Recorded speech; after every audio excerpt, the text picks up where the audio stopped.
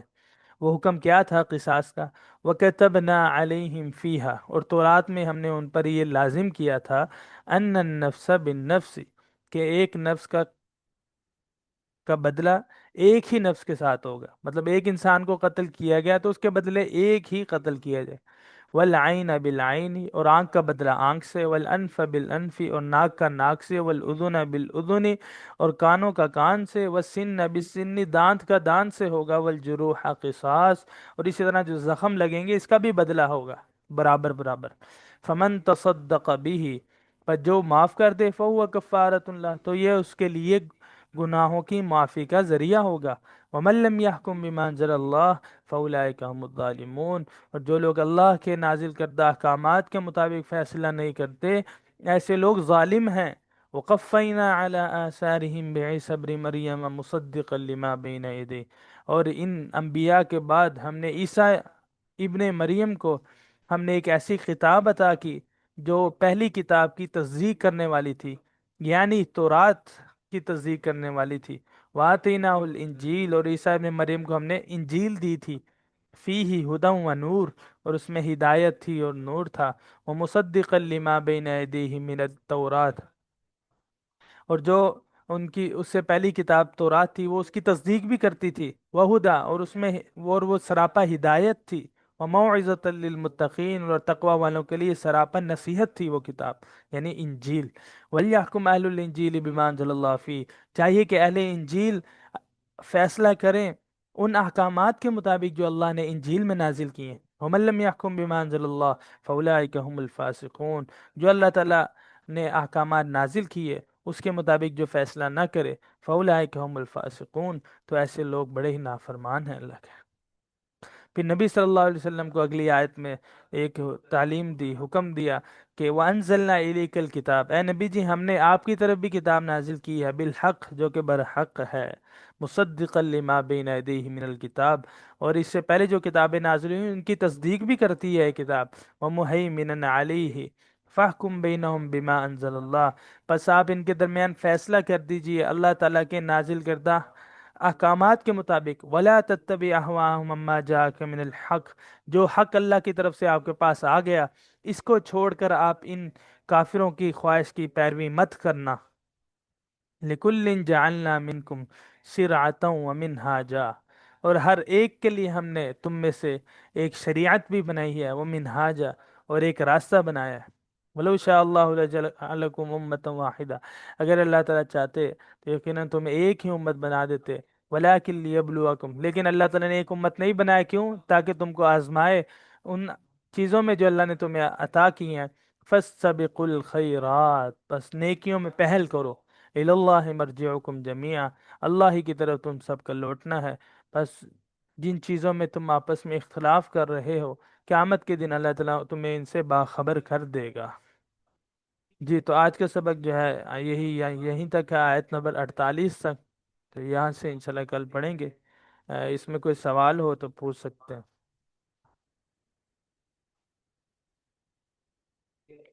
سارے ختم ہو گئے دنیا پہ، تو اب کنفیوز ہوں کہ میں جو دیوان کی بات کر رہا ہوں